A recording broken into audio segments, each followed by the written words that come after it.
தி legend new Saravana stores இன் ஆடி sale பவனுக்கு ரூபாய் 750 தள்ளுபடி. மாணவர்களின் சிந்தனைகளை வடிவமைக்க SNS இன்ஸ்டிடியூஷன்ஸ். சன்லேண்ட்ல சமைச்சா சக்தி தானா வரும். 2040 சென்னை பள்ளிக்கரணை வேளச்சேரி எல்லாம் இருக்காது, இல்ல மக்களை வாழக்கூடாதுன்னு சொல்றாங்களே சார். கடல் மட்ட உயர்வு வந்து பாத்தீங்கன்னா 14 அடி உயரும் சொல்றாங்க. 14 feet 15 சென்டிமீட்டர்ஸ் அளவுக்கு வந்து கடல் மட்ட உயர்வு வந்து அப்படிங்கிறது நிகழ்ந்திருக்கு. இன்னும் எதிர்காலத்தில் 2050ஆம் ஆண்டுக்குள்ளாக ஏறத்தாழ 74 சென்டிமீட்டர் அளவுக்கு உயரலாம். கிட்டத்தட்ட 1 மீட்டர் கிட்ட. கடல் மட்ட உயர்வுனா கடல் இப்படி உயர்ந்து இப்படி உள்ள வரும், இப்படி உயர்ந்து தொப்பக்கட்டின்னு உள்ள வரும், அப்படி கிடையாது. சீ ஃப்ளட்டிங்னு ஒரு கான்செப்ட் இருக்கு. அதை நாம நிறைய பேர் கன்சிடர் பண்ற மறந்துடுறோம். பள்ளிக்கரணை வந்து ஏன் சொல்றாங்கன்னா அடையாறு இந்த பசலை எல்லாம் உள்ள போய் சேர இடத்துல ரிவர்ஸ்ல உள்ள தண்ணி வரும். அப்ப ரிவர்ஸா தண்ணி உள்ள வந்து அந்த எங்கெங்கெல்லாம் தாழ்வான பகுதி இருக்கு, லோ எலிவேஷன் எங்கெல்லாம் இருக்குதோ அங்க போய் இந்த நீர் வந்து சேர ஆரம்பிக்கும். அப்ப அதுவே மூழ்கடிக்கும். இந்தந்த பகுதிகள்லாம் நாம இப்போ வீடு கட்டியிருக்கோம், இல்ல சாலைகள் அமைச்சிருக்கோம், இல்ல இண்டஸ்ட்ரீஸ் கொண்டு வந்திருக்கோம். அப்ப அந்த ஒரிஜினலாக நீர்நிலை இருந்த தாழ்வான பகுதிகள்லாம் இருக்குல்ல, அதற்குள்ளாக எல்லாம் தண்ணி வந்து பட்டினப்பாக்கத்தில் வந்து பார்த்தீங்கன்னா கடலுடைய வேகம் ரொம்ப அதிகமாக இருக்குது. அங்கே வீடு வரைக்கும் வந்து அரிச்சு எடுத்துக்கிட்டே இருக்குது அந்த பகுதியில். அதே போல் வட சென்னையில் வந்து பார்த்தீங்கன்னா நீங்கள் காட்டுப்பள்ளி துறைமுகம் பக்கத்தில் இருக்கக்கூடிய பகுதியில் பார்த்தீங்கன்னா அப்படியே ஒரு கேக்கு கட் பண்ண மாதிரி ஆஃப் கோவாக இருக்கும். அப்படியே வந்து மண்ணை வந்து வெட்டி எடுத்துருக்கு. 90களில் வந்து காதலன் படம் வச்சுருங்களா, கடல் ஓரமாக டான்ஸ் ஆடிட்டு இருப்பாங்க, பெரிய கல் கொட்டி வச்சிருப்பாங்க. இப்பவும் பார்த்தீங்கன்னா நிறைய கல் கொட்டி எடுப்பாங்க. அது மேலே நின்று டான்ஸ் ஆடிட்டு மாதிரி செய்யிட்டு இருப்பாங்க இல்லையா, அந்த சீன் எடுத்து அந்த இடம் இன்னைக்கு கடலுக்குள்ள இருக்கு. 20-25 வருஷத்துக்கு முன்னாடி இருந்த இடம் இன்னைக்கு இல்லை. இப்போ அந்த பகுதியில் போய் அந்த மக்கள்கிட்ட, திருவள்ளூர் மக்கள்கிட்ட போய் நீங்கள் கேட்டீங்கன்னா என்னுடைய பட்டாணெல்லாம் உள்ள இருக்குன்னு சொல்லுவாங்க. கடலுக்குள்ள இருக்காங்க. அவங்க குலதெய்வ கோயில் உள்ள இருக்கு. எப்படி பார்த்தாலும் 30லேருந்து 50 வருடத்துக்குள்ளாக தற்போது இருக்கக்கூடிய சென்னையினுடைய கடலோர பகுதியிலும் நிலவியல் பகுதியிலும் பெரிய அளவில் மாற்றங்கள் உண்டாகும். கடல் சார்ந்த பகுதியில் இருக்கக்கூடிய தாழ்வு இடங்களில் கடல் நீர் வந்து சேர்வதற்கான வாய்ப்புகள் அதிகமாக இருக்கிறது. வயநாட்டில் நிலச்சரிவு, அதை தொடர்ந்து இப்போ ஜப்பானில் வந்து நிலநடுக்கம் வந்திருக்கு. தொடர்ந்து சுனாமி வரக்கூடிய வாய்ப்பு இருக்குன்னு சொல்கிறாங்க. இப்போது பரவலாக பேசப்படுற விஷயம் என்னென்னா, சென்னைக்கும் இது வர வாய்ப்பு அதிகமாக இருக்குது. 2040 சென்னையில் சில ஏரியாக்கள்லாம் இருக்கவே இருக்காது. பள்ளிக்கரணை வேளச்சேரியெல்லாம் மக்கள் வாழக்கூடிய பகுதியே இல்லைன்னுலாம் சொல்கிறாங்க இல்லையா சார்? சென்னைக்கும் இந்த மாதிரி வர வாய்ப்பு இருக்கா சார்? அதாவது நேச்சுரல் டிசாஸ்டர், இயற்கையாக நேரக்கூடிய பேரிடர்கள் அப்படிங்கிறது ஒரு தனித்து பார்க்க வேண்டியது. மேன்மேட் டிசாஸ்டர், மனித செயல்பாட்டின் காரணமாக உண்டாகக்கூடிய டிசாஸ்டர்ஸ், இந்த 2 விதமாக இருக்கிறது. இப்போ இந்த சுனாமி, நிலநடுக்கம் இதெல்லாம் வந்து பார்த்திங்கன்னா இயற்கையாக நடக்கக்கூடியது. அதற்கு நிறைய இயற்கை ரீதியாக இருக்கக்கூடிய காரணங்கள் இருக்குது. நிலநடுக்கத்தை பொறுத்த வரைக்கும் மனிதன் அதை உண்டாக்கி விட முடியாது. ஏன்னா டெக்னோக்ராட்டிக் பிளேட்ஸ்னுடைய மூவ்மெண்ட் அப்படின்னு சொல்லுவாங்க. அதாவது நம்ம பூமியில் இருக்கக்கூடிய வந்துட்டு ஒவ்வொரு நில அமைப்புகள் இருக்கு இல்லைங்களா, இது எல்லாமே வந்துட்டு இன்டர்லிங்க்டாகவும் இருக்குது. அதே நேரத்தில் ஒன்றோட ஒன்று உரசி கொண்டு இருக்கிறது. ஒரு முக்கியமான ஒரு 7 டெக்னோக்ராட்டிக் பிளேட்ஸ் இருக்குங்கிறாங்க. அது மூவ் ஆகிட்டே இருக்குது. நம்ம படிச்சிருக்கோம்ல, கான்டினென்டல் ஷெல்ஃப் அப்படின்னு படிச்சிருக்கோம்ல. ஸோ அதனுடைய தொடர் நிகழ்வு நடந்துக்கிட்டே தான் இருக்குது. ஸோ இந்தியா அப்படின்னு நிலப்பரப்பு போய் ஆசிய நிலப்பரப்பில் மோதினால தான் இமயமலை உண்டானது. ஸோ அது ரெண்டுமே இன்னும் மூவ் ஆகிக்கிட்டே தான் இருக்குது. அந்த மாதிரி ஒவ்வொரு பகுதியிலும் ஏற்படக்கூடிய அந்த டெக்னோக்ராட்டிக் பிளேட்டினுடைய மூமெண்ட்ஸ்னால அங்கங்கே சில நேரங்களில் நிலநடுக்கம் அப்படிங்கிறது உண்டாகுது. 2 பிளேட் வந்து உரசுவதன் காரணமாக உண்டாகிறது. அது கடலுக்கு அடியாக உரசிச்சு அப்படின்னா அந்த இடத்துல நிலநடுக்கம் உண்டாச்சு அப்படின்னா இயல்பாக வந்து அந்த கடலினுடைய தன்மை மாறும் இல்லையா. ஸோ அதனுடைய நீங்கள் ஒரு கள்ள தூக்கி போடுறீங்க, ஒரு ரவுண்டாக ஒரு வேவ் வந்து உருவாகுங்களா, கிட்டத்தட்ட அதே மாதிரி தான். ஸோ அந்த மாதிரி ஒரு ரியாக்ஷனை வந்து உண்டாக்கும். அப்போ அதுலேருந்து ரொம்ப ஹை டைட் வேவ்ஸ் வந்துட்டு உண்டாகும். அதுதான் நம்ம வந்து சுனாமின்னு சொல்கிறோம். அப்படி பெரிய உயரத்துக்கு உண்டாகக்கூடிய அந்த சுனாமிகள் வந்து ஆபத்தை உண்டாக்கலாம். ஸோ அந்த மாதிரி நிகழ்வு தான் வந்து ஜப்பானில் நிகழ்ந்திருக்கு. ஜப்பானில் நிலநடுக்கம் வருவது ரொம்ப அரிதான நிகழ்ச்சி கிடையாது. அடிக்கடி அங்கே வரும். ஏன்னா அது வந்து ஃபால்ட் லைனில் இருக்குது. அந்த பசிபிக் ரீஜனில் ஒட்டி இருக்கக்கூடிய இடத்துல 2 தட்டுகளும் அப்படி உரையக்கூடிய இடத்துல தான் ஜப்பான் அமைஞ்சிருக்கு. இயல்பாக அங்கே வந்து நிலநடுக்கங்கள் அதிகமாக வரும். அதுவும் கடலுக்குள்ளாக இந்த மாதிரி நிலநடுக்கம் நிறையா வரும். ஸோ அதனால் சுனாமி வார்னிங்ஸ் வந்து கொடுப்பாங்க. எப்போனா மேஜராக 6-7 பாயிண்ட் அப்படிங்க அதுக்கு அதிகமாக அந்த ரிக்டர் ஸ்கேலில் வந்து சொல்லுவாங்க 6-7 அந்த அளவுக்கு அதிகமான அளவுக்கு நிலநடுக்கம் அப்படி பதிவாச்சு அப்படின்னா சுனாமி வருவதற்கான ஆபத்து இருக்குது. 7.1 அப்படிங்கிறது வந்துருக்கு. நம்ம 2004 சுனாமி வந்ததுமே வந்து பார்த்தீங்கன்னா கிட்டத்தட்ட அந்த ஸ்கேலுக்கு தான் வந்துச்சு. ஸோ அப்போ அந்த மாதிரி ஆபத்துக்கெல்லாம் எச்சரிக்கை கொடுப்பது இது இயற்கையாக நிகழக்கூடிய நிகழ்வு. கேரளா வயநாடு டிசாஸ்டர் பொறுத்த வரைக்கும் அதில் அதிகப்படியான மழை பொழிவு இருந்துச்சு, எக்ஸசிவ் ரெயின்ஃபால். அதனால் நிலச்சரிவு அப்படிங்கிறது உண்டாச்சு. அது பாதிப்பு அதிகமாக இருந்த காரணம் முழுக்க மனித செயல்பாடு தான். நம்ம வந்து இஷ்டத்துக்கு நிறைய இடத்துல வீடு கட்டி வச்சுருந்தோம், அங்கே இருக்கிற பிளான்டேஷனை வந்து மாற்றி அமைச்சோம், ஒரு அமைப்பு முறையும் மாற்றி அமைக்கிறீங்க. ஸோ இது மனித செயல்பாடுனால் உண்டானது. கேரளாவில் இப்போ அந்த பகுதியில் வந்து சின்ன அளவுக்கான ட்ரெமர்ஸ் வந்துட்டு பதிவாயிருக்கு. சிறிய அளவிலான வந்துட்டு ஒரு நிலநடுக்கம்னு சொல்ல முடியாது சொல்கிறாங்க. ஏன்னா நேஷனல் சென்டர் ஃபார் செஸ்மாலஜி இருக்காங்க, அவங்க சொன்னாங்க இங்கே நிலநடுக்கம் உண்டாகலை. ஆனால் இவ்வளோ பெரிய நிலச்சரிவுக்கு பின்பாக சில அதிர்வுகள் இருக்கும். அதுதான் வந்து நிகழ்ந்திருக்கு. ஏன்னா பாறைகள் எல்லாம் மாறி இருக்கும், அதுக்குள்ள இருக்க ஃப்ரிக்ஷன் வந்து உடஞ்சிருக்கும், அப்போ அந்த தன்மையில் சில உராய்வுகள் ஏற்பட்டிருக்கும். ஸோ இந்த மாதிரி சின்ன ட்ரிமர்ஸ் வந்து உண்டாக்கியிருக்கு அப்படிங்கிறத சொல்கிறாங்க. இப்போ தமிழகத்தில் இந்த மாதிரி நிகழ்வுகள் உண்டாகும் அப்படின்னா தமிழகத்தில் இருக்கக்கூடிய நேச்சுரல் டிசாஸ்டர் ப்ரோன் ஏரியாஸ் அப்படிங்கிறது தனியாக இருக்குது. அதே மாதிரி மேன்மேட் டிசாஸ்டர் வருவதற்கான வாய்ப்புகள் இருக்கக்கூடிய பகுதிகளும் இருக்குது. ஸோ இதனுடைய படிப்பனைகள் என்ன இருக்குது? ஏன்னா தமிழகத்துக்கும் இந்த மாதிரி டிசாஸ்டர் வந்து புதியது கிடையாது. நாமும் நிறைய பார்த்துருக்கோம். சுனாமி பார்த்துருக்கோம், வெள்ளம் பார்த்துருக்கோம், மழை வெள்ளம் பார்த்துருக்கோம், புயல் பார்த்துருக்கோம். இந்த பாதிப்புகள் நமக்கு இருக்குது, நிலச்சரிவை வந்து பார்த்துருக்கோம். ஸோ தமிழகத்துக்கும் இப்போ நடப்பதற்கான ஆபத்து இருக்குது. எந்த மாதிரி பகுதியில் நடப்பதற்கான ஆபத்து இருக்குது? நிலச்சரிவை பொறுத்த வரைக்கும் இப்போ 4 டிஸ்ட்ரிக்டை வந்து ஐடென்டிஃபை பண்ணியிருக்காங்க. தமிழ்நாட்டில் வந்து எங்கெங்கெல்லாம் நிலச்சரிவு உண்டாகலாம், மேற்கு தொடர்ச்சி மலை சார்ந்திருக்கக்கூடிய பகுதியில் தான் வந்து சொல்கிறாங்க. திண்டுக்கல், தேனி, கன்னியாகுமரி, இந்த மாவட்டங்களில், கோயம்புத்தூர், இந்த மாவட்டங்களெல்லாம் அதிகமாக நிலச்சரிவு உண்டாகுவதற்கான ஆபத்துகள் இருக்கக்கூடிய இடங்களாக கண்டறிஞ்சிருக்காங்க. ஸோ அதுக்கான அட்லஸ் வந்து இப்போ வெளியிட்டிருக்காங்க. ஒன்றிய அரசாங்கத்தின் கீழே கூட மினிஸ்ட்ரி ஆஃப் எர்த் சயின்ஸ் வந்துட்டு இஸ்ரோவோட சேர்ந்து ஒரு ஆய்வறிக்கை வெளியிட்டிருக்காங்க. ஸோ அந்த பகுதியில் வருவதற்கான, இதை தவிர்த்து நமக்கு ஆல்ரெடி நமக்கு தெரிஞ்சிருக்கோம் எங்கெங்கெல்லாம் ஃப்ளட் வருவதற்கான ஏரியாஸ் ஐடென்டிஃபை பண்ணி வச்சுருக்கோம், புயல் வருவதற்கான இடங்கள் எங்கெல்லாம் இருக்குது அதை நம்ம ஐடென்டிஃபை பண்ணுவோம். ஸோ இப்படியான இருக்குது. ஸோ அந்த வகையில் இனிமேல் உலகத்தில் எந்த பகுதியிலுமே இயற்கை பேரிடரோ இல்லை செயற்கையான இந்த பேரிடர்களோ இல்லாத ஒரு பாதுகாப்பான பூமி அப்படின்னு எதுவும் கிடையாது தான் வந்துட்டு. ஸோ அந்த ப்ராபபிலிட்டி தான். ஆனால் என்ன நடந்துட்டு இருக்குன்னா இன்னைக்கு காலநிலை மாற்றம், குளோபல் வார்மிங் என்ன பண்ணுதுன்னு பார்த்தீங்கன்னா இந்த ஃப்ரீக்வன்சியை இன்க்ரீஸ் பண்ணுது. முன்னாடி வந்து ஒரு புயல் வந்துச்சுன்னா அடுத்த புயல் வரைக்கும் ஏறத்தாழ 30 ஆண்டுகள் ஆச்சு, அது கேப் இருந்துச்சு. இன்னைக்கு அப்படி இல்லை, நம்ம வருஷந்தோறும் புயல் வந்து பார்க்க ஆரம்பிக்கிறோம். முன்னாடி வந்து ஒரு எக்ஸசிவ் ரெயின்ஃபால் அப்படிங்கிறது நடந்துச்சு அப்படின்னு பார்த்தீங்கன்னா அது அடுத்த ஒரு 20-30 வருஷம் ஆகும். ஆனால் இன்னைக்கு அப்படி இல்லை, அடுத்தடுத்த வருஷம் நம்ம எக்ஸசிவ் ரெயின்ஃபால் ஆகிறோம். அப்போ என்னன்னா இயற்கையாக நடக்கக்கூடிய இந்த இயல்பு தன்மையை காலநிலை மாற்றம் என்ன பண்ணுதுன்னா அந்த வேகத்தை கூட்டுது. ஒரு நிகழ்வுக்கும் இன்னொரு நிகழ்வுக்குமான இடைவெளி அப்படிங்கிறது குறையும், ரொம்ப கம்மியாக. அந்த ஃப்ரீக்வன்சி வந்துட்டு நமக்கு இன்க்ரீஸ் ஆகுது, இன்டென்சிட்டி வந்து இதாகுது. ஸோ அப்போ அந்த வகையில் தான் நம்ம வந்து புரிந்து கொள்ள வேண்டும். அப்போ எதிர்காலத்தில் அப்படிங்கும் போது இந்த மாதிரி இயற்கை பேரிடர்கள், இயற்கை சீற்றங்கள் இன்னும் அதிகரிக்கத்தான் கூடும். அவை எல்லா பகுதியிலும் நிகழும், அதில் தமிழகம் மட்டும் விதிவிலக்கு இல்லை. ஸோ அதை நம்ம ஆன்டிசிபேட் பண்ணி எப்படி இதை நாம் சமாளிப்பது, பாதிப்புகளை குறைப்பது, அல்லது இதோட சேர்ந்து எப்படி வாழ்வது அப்படின்னு நம்ம யோசிக்கணும். ஆனால் சென்னையை குறிப்பிட்டு சொல்கிறாங்க இல்லையா சார், 2040 சென்னை பள்ளிக்கரணை வேளச்சேரி எல்லாம் இருக்காது, ஏன்னா இல்லை சதுப்பு நில பகுதி, இல்லை மக்களை வாழக்கூடாதுன்னு சொல்கிறாங்களே சார், அந்த மாதிரி பகுதிகளுக்கு எப்படி சார்? நீங்கள் குறிப்பிட்ட இந்த இது எதுனா ஸ்டீஸ்டெப் அப்படின்னு ஒரு ஆர்கனைசேஷன் இருக்காங்க. அவங்களுடைய ஆய்வறிக்கை, அவங்க எது ஆய்வறிக்கை பண்ணுறாங்கன்னு பார்த்தீங்கன்னா சீ லெவல் ரைஸ்ன்னு சொல்லுவோம், கடல் மட்ட உயர்வு. இப்போ காலநிலை மாற்றத்தினால என்ன ஆகுது, பூமி சூடாகி கொண்டு இருக்கிறது பார்க்குறோம்ல, குளோபல் வார்மிங். அப்போ அதிகப்படியான பனிப்பாறைகள் உருகுது இல்லையா, ஆர்டிக் பகுதியிலும் அண்டார்டிக் பகுதியிலும் இருக்கக்கூடிய அந்த பிரம்மாண்டமான பனிப்பாறைகள் ரொம்ப வேகமாக உருகிட்டு வருது. அவங்களுடைய கணிப்புப்படி என்ன சொல்கிறாங்கன்னா 2050 ஆண்டுக்குள்ளாக ரொம்ப அதிகமான பனிப்பாறைகள் உருகும் அப்படின்னு எதிர்பார்க்குறாங்க. குறிப்பாக கிரீன்லாண்ட் அண்ட் ஆர்டிக் பகுதியில் இருக்குது. கிரீன்லாண்ட் அண்ட் ஆர்டிக் பகுதியில் இருக்கக்கூடிய பனிப்பாறைகள் ஒட்டுமொத்தமாக உருகிடுச்சு அப்படின்னு பார்த்தீங்கன்னா உலகெங்கிலும் இருக்கக்கூடிய அளவில் நீர்மட்ட உயர்வு, கடல் மட்ட உயர்வு வந்து பார்த்தீங்கன்னா 14 அடி உயர்வுன்னு சொல்கிறாங்க, 14 feet அப்படிங்கிறது வந்து. ஸோ அது எப்போ உருகுன்னு அறுதிட்டு நம்ம சொல்ல முடியாது, ஆனால் உருகிட்டு இருக்கு வேகமாக. என்னென்னா உங்களுக்கு சம்மரில் உருகும், அப்புறம் குளிர்காலங்களில் அது திருப்பி உறைஞ்சிக்கும், அப்படி இருக்கும். ஆனால் இப்போ என்ன ஆகுதுன்னா சம்மரில் உருகிறது, குளிர்காலங்களில் உறையிறதுங்கிறது கம்மியாயிட்டு வருது, சம்மரில் உருகிறது அதிகமாகுது. அப்போ என்ன ஆகுனா கடலினுடைய தண்ணியில் மட்டும் உயருது. ரெண்டாவது அதிகப்படியான வெப்பம் என்ன பண்ணால் தெர்மல் எக்ஸ்பான்ஷன் சொல்லுவாங்க, நீருடைய அளவுமே அதிகப்படுது. அப்போ இந்த 2 காரணங்களால கடல் மட்ட உயர்வு நிகழ்ந்து கொண்டே இருக்கிறது. நம்ம இந்திய கடலோர பகுதியிலும் கடல் மட்ட உயர்வு அப்படிங்கிறது நிகழ்ந்து கொண்டே தான் இருக்குது. சென்னையை பொறுத்த வரைக்கும் சென்னைக்கு அருகாமையிலும் நமக்கு வந்துட்டு கடல் மட்ட உயர்வு அப்படிங்கிறது. இப்போ இந்த ஸ்டடி என்ன சொல்லுதுன்னா நமக்கு வந்து ஆல்ரெடி வந்து 15 சென்டிமீட்டர்ஸ் அளவுக்கு வந்து கடல் மட்ட உயர்வு வந்து அப்படி நிகழ்ந்திருக்கு. இன்னும் எதிர்காலத்தில் 2050 ஆண்டுக்குள்ளாக ஏறத்தாழ 74 சென்டிமீட்டர் அளவுக்கு உயரலாம், கிட்டத்தட்ட 1 மீட்டர் கிட்ட. 1 மீட்டர் அப்படிங்கிறது நமக்கு 100 சென்டிமீட்டர் இல்லைங்களா, இது 74 சென்டிமீட்டர் அளவுக்கு உயரலான்னு சொல்கிறாங்க கடல் மட்ட உயர்வு.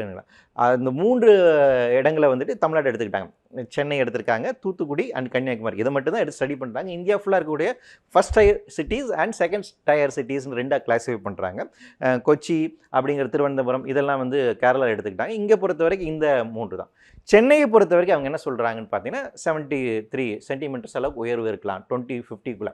2 சினாரியோவை வந்து பார்க்குறாங்க. அதாவது பூமியினுடைய தட்பவெப்ப நிலை அப்படிங்கிறது குளோபல் வார்மிங் காரணமாக 4.5 டிகிரி செல்சியஸ் அளவுக்கு உயர்ந்துச்சுன்னா, இப்போ இருக்கிறத விட 4 டிகிரி செல்சியஸ் அளவுக்கு வெப்பம் உயர்ந்துச்சுன்னா இந்த சினாரியோ இருக்குங்கிறது ஒன்று. அல்லது 6லேருந்து 8 டிகிரி செல்சியஸ்க்கு உயர்ந்துச்சுன்னா என்ன ஆகும்னு இன்னொரு சினாரியோ. இந்த 2 சினாரியோன்னு பார்க்கும்போது எப்படி பார்த்தாலும் 75 சென்டிமீட்டர் அளவுக்கு உயர்வு இருக்குங்கிறாங்க. இந்த 75 சென்டிமீட்டர்ஸ் அப்படிங்கிறது ஏன் பிரச்சனை சொல்கிறாங்கன்னு பார்த்தீங்கன்னா, எல்லாரும் என்ன நினைக்கிறாங்க, கடல் மட்டம் உயர்வுனா கடல் இப்படி உயர்ந்து இப்படி உள்ளே வரும், இப்படி உயர்ந்து தொப்பக்கட்டின்னு உள்ளே வரும். அப்படி கிடையாது. சீ ஃப்ளட்டிங்னு ஒரு கான்செப்ட் இருக்குது. அதை நாம் நிறைய பேர் கன்சிடர் பண்ணுற மறந்துடுறோம். என்னென்னா, இப்போ கொசத்தலை, சென்னையில் கொசத்தலை இருக்குது, அடையாறு இருக்குது, கூவம் இருக்குது. இது போய் கடலில் போய் சேருது இல்லைங்களா? அப்போ அந்த இடத்துலையும் கடல் தண்ணி 2 சமநிலையில் இருக்குது. அதனோட 2ஓட pH வேலையும் இருக்குது. இப்போ கடல் மட்டம் உயர்வு ஆகும்போது என்ன ஆகும், இந்த தண்ணி உள்ளே வந்துடும் இல்லையா? அப்போ கொஸ்தலை வழியாக ரிவர்ஸ் ஃப்ளட்டிங் நடக்கும்.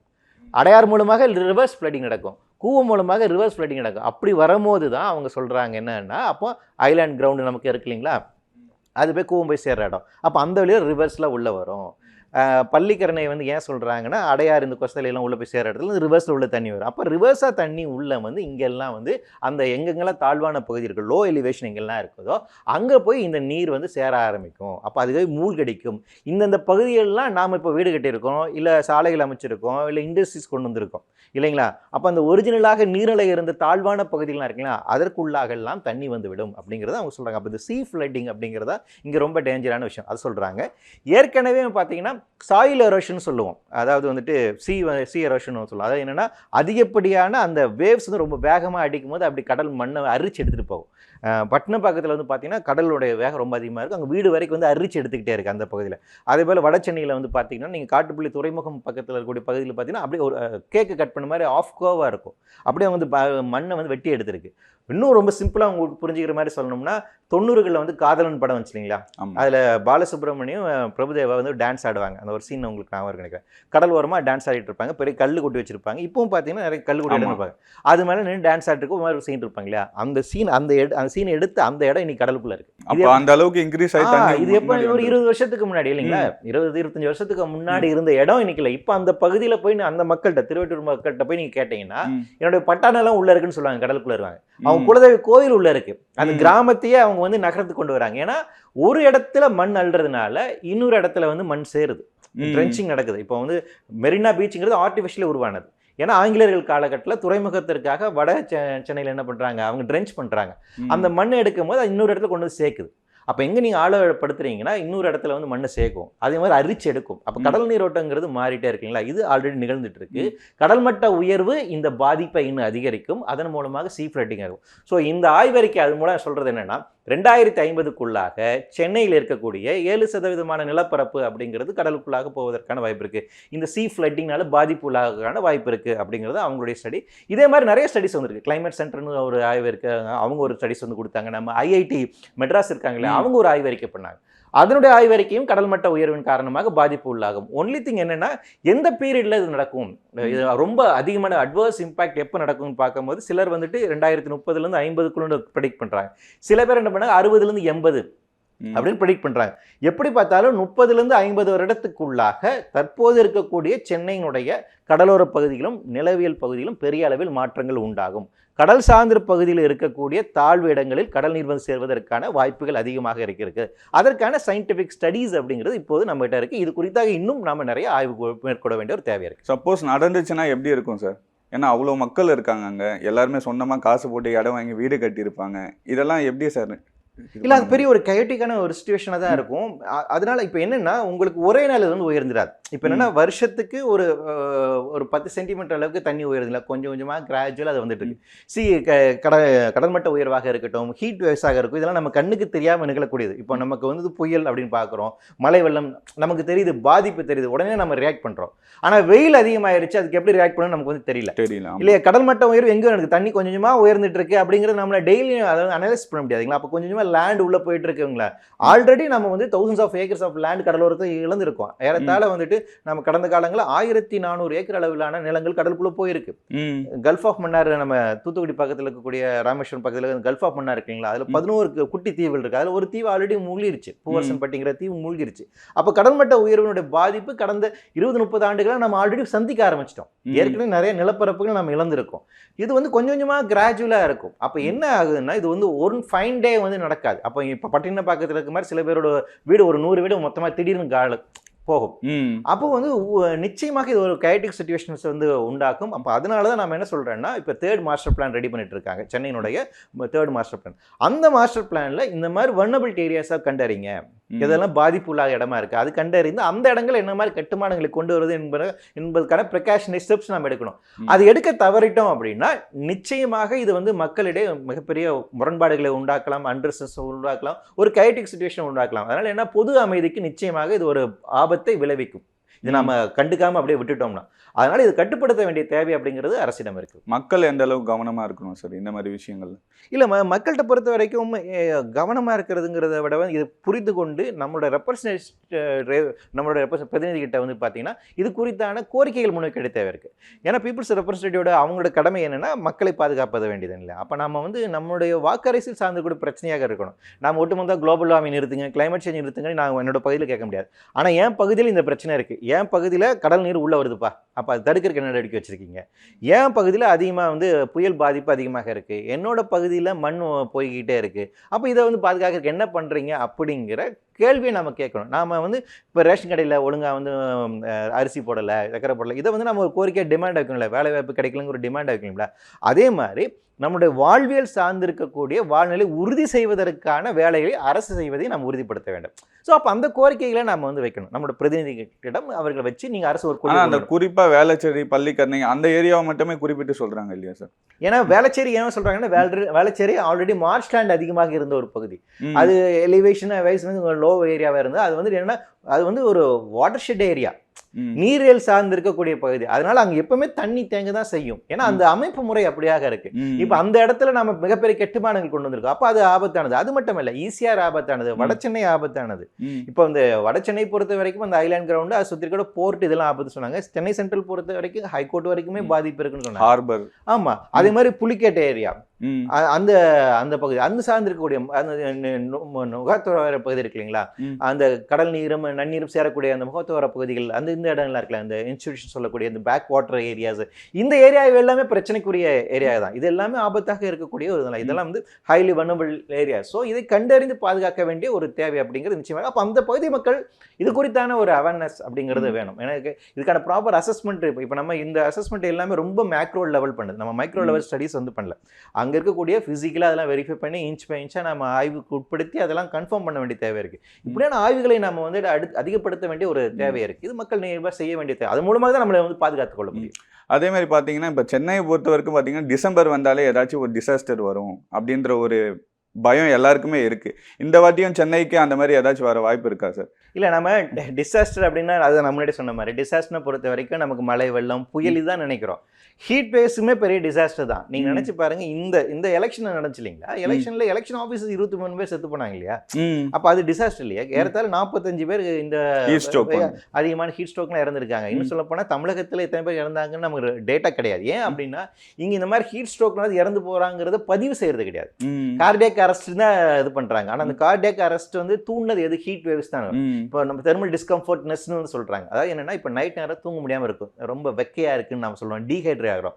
மே, ஜூன், ஜூலை இந்த 4 மாதம் வந்து பார்த்தீங்கன்னா வெயில் வந்து உச்சத்தன்மைக்கு வந்து போயிருக்கு. கிட்டத்தட்ட 40 டிகிரி செல்சியஸ் அளவுக்கு பல இடங்களில் போயிருக்குங்களா. இது பயங்கர பிரச்சனை. இதன் காரணமாக நிறைய பேர் இறந்து போயிருக்காங்க. ஆனால் அது வந்து என்னன்னா ஒரு சைலண்ட் கில்லராக தான் இருக்கு, யாருக்கு தெரியல.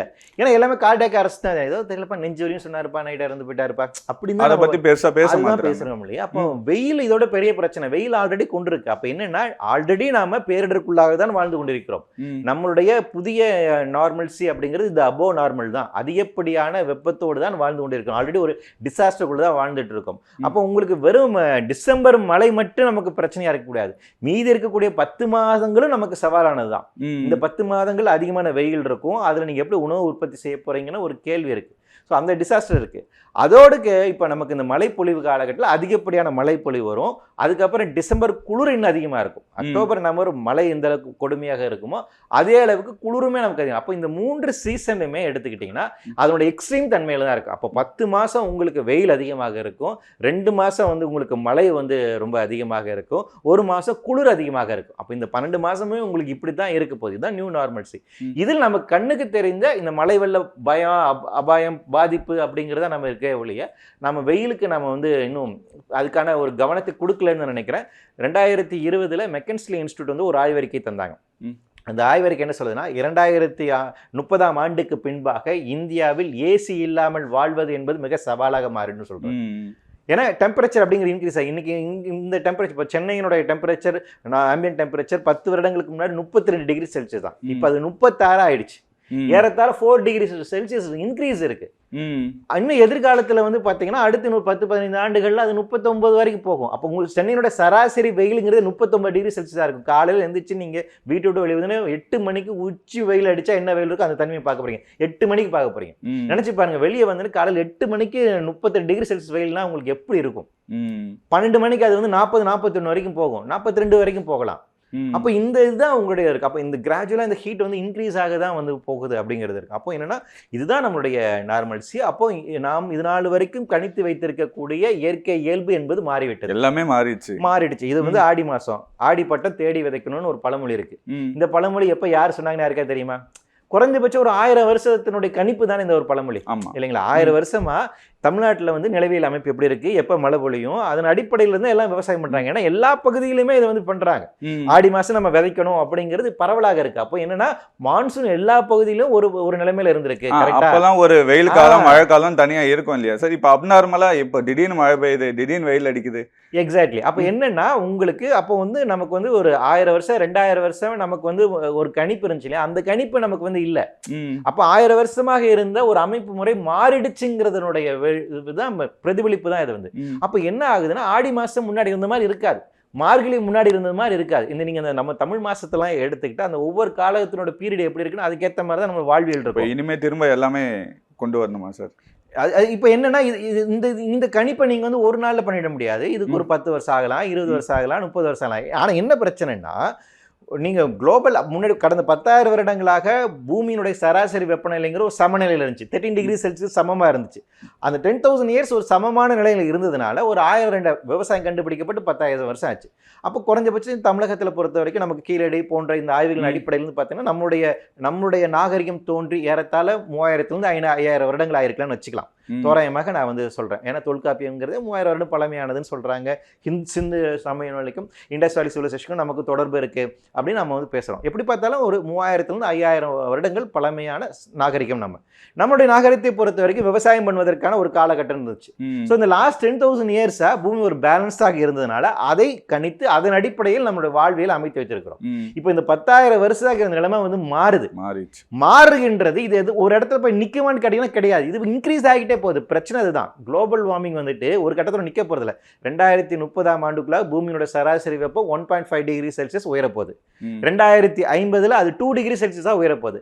2080 அது 4 டிகிரி செல்சியஸ் வரைக்கும் போலான்னு சொல்றாங்க. எண்ட் ஆஃப் தி செஞ்சுரி போச்சுன்னா பெரிய ஆபத்து, தடுத்து நிறுத்தணுங்கிறது தான் நடவடிக்கை. எப்படி பார்த்தாலும் 2 டிகிரி செல்சியஸ் இன்க்ரீஸ் ஆக போகுது. 2 டிகிரி செல்சியஸ் இன்க்ரீஸ் ஆச்சுன்னா இந்த பூமியில் இருக்கக்கூடிய 90% உயிரினங்கள் உயிர் வாழ முடியாது. அமைப்பு முறை முற்றிலும் மாறிடும். ஸோ அது எப்படி இருக்குன்னு நீங்க கணிக்கணும். அதுக்கப்புறம் நின்றுச்சுன்னா நீங்க வந்து அதுக்கேற்ற மாதிரி அடாப்ட் ஆகலாம். அது இன்க்ரீஸே ஆகிட்டு போச்சுன்னா உங்களை கணிக்க முடியாது. மாறிக்கிட்டே இருக்குன்னு வைங்களேன். எவ்ரி 10 இயர்ஸ் வந்துட்டு சீசன் வேற மாதிரி மாறிட்டு இருக்குன்னா நீங்க எப்படி அவதானிக்க போறீங்க, எப்படி அதோட சேர்ந்து வாழ போறீங்க? பண்றது ரொம்ப கஷ்டம். சரி, அது டார்வின் சொன்ன மாதிரி தான். மாறி வருகின்ற புதிய சூழலுக்கு ஏற்ப வாழ கற்றுக்கொள்ளக்கூடிய உயிரினங்கள் தப்பி பிழைக்கும். The ability to adapt to new environment. இந்த நியூ என்விரான்மெண்ட் அப்படிங்கிறது எவ்ரி 10 இயர்ஸ் எவ்ரி டிகேட் மாறிட்டு இருந்துச்சுன்னா மனிதனால அதோட சேர்ந்து பண்ண முடியாது. ஏன்னா மனுஷனுக்கு ஜெனரேஷன்ஸ் எடுக்கும் ஒரு இது அடாப்ட் ஆகிறதுக்கு. அவனால 10 இயர்ஸ்க்குள்ள ஒரு இது அடாப்ட் ஆகவே முடியாது. ஸோ மனிதனுடைய இயல்பு. அப்போ இது வந்து மிகப்பெரிய ஒரு சவால் தான் நமக்கு. ரொம்ப நன்றி சார். நன்றி. தி லெஜண்ட் நியூ சரவணா ஸ்டோர்ஸ் இன் ஆடி சேல் பவனுக்கு ரூபாய் 750 தள்ளுபடி. மாணவர்களின் சிந்தனைகளை வடிவமைக்க SNS இன்ஸ்டிடியூஷன்ஸ். சன்லேண்ட்ல சமைச்சா சக்தி தானா வரும்.